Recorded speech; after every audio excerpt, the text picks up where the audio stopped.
नमस्कार। देश की राजनीति एक बार फिर गर्मा गई है क्योंकि वक्फ संशोधन विधेयक 2025 जो पहले ही लोकसभा से पारित हो चुका था, अब राज्यसभा से भी बहुमत के साथ पास हो चुका है। राज्यसभा में बिल के पक्ष में 128 वोट पड़े, जबकि 95 सदस्यों ने इसका विरोध किया। लोकसभा में भी इसे 288 सांसदों का समर्थन मिला था और 232 ने इसका विरोध किया था। अब केवल राष्ट्रपति की मंजूरी बाकी है, जिसके बाद यह विधेयक एक कानून बन जाएगा। सरकार का दावा है कि यह विधेयक वक्फ संपत्तियों के बेहतर प्रबंधन, पारदर्शिता और जरूरतमंद मुस्लिम समुदाय के कल्याण के लिए लाया गया है।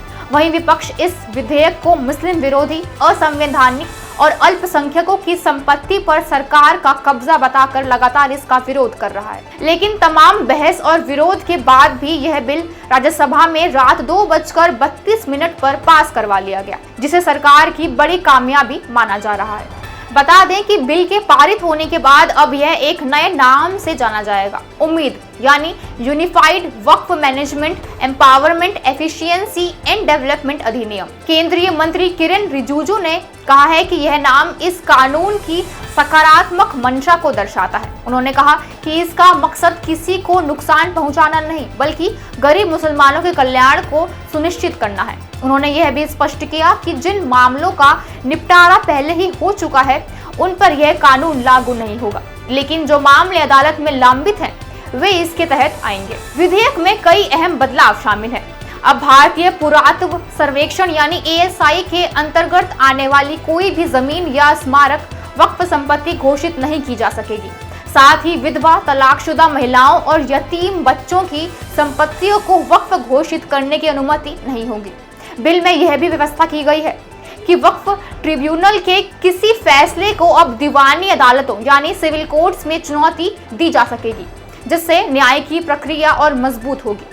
इसके अलावा वक्फ बोर्ड के किसी भी फैसले को लागू करने से पहले जिलाधिकारी को 45 दिनों में उसकी समीक्षा करनी होगी। बता दें कि केंद्रीय वक्फ परिषद में अब 22 सदस्य होंगे, जिनमें से 4 से अधिक गैर मुस्लिम नहीं होंगे और 10 सदस्य मुस्लिम समुदाय से होंगे, जिनमें 2 महिलाएं अनिवार्य रूप से शामिल होगी। इसमें 3 सांसद, 2 पूर्व न्यायाधीश, 1 ख्याति प्राप्त अधिवक्ता, 4 विशेषज्ञ और भारत सरकार के 2 वरिष्ठ अधिकारी शामिल होंगे। राज्य वक्फ बोर्ड में 11 सदस्य होंगे, जिनमें अधिकतम 3 गैर मुस्लिम हो सकते हैं। मुस्लिम समुदाय के 4 सदस्यों में से 2 महिलाएं होंगी। साथ ही 1 सांसद, 1 विधायक, 1 बार काउंसिल प्रतिनिधि और राज्य सरकार का संयुक्त सचिव भी इसका हिस्सा होगा। साथ ही बता दें कि वक्फ संस्थानों को अब अपनी आय का 7% नहीं बल्कि केवल 5% वक्फ बोर्ड को देना होगा।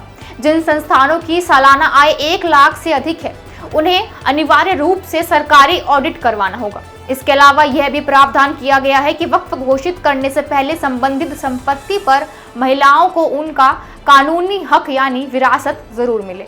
एक बड़ी पहल के रूप में अब एक केंद्रीकृत डिजिटल पोर्टल भी बनाया जाएगा, जिससे वक्फ संपत्तियों के प्रबंधन और पारदर्शिता और कार्य क्षमता लाई जा सकेगी। साथ ही इस बिल में यह स्पष्ट किया गया है कि केवल वो व्यक्ति जिसकी पहचान एक प्रैक्टिसिंग मुस्लिम के रूप में कम से कम 5 साल की हो, वही अपनी संपत्ति को वक्फ घोषित कर सकेगा। फिलहाल के लिए इस रिपोर्ट में इतना ही। धन्यवाद।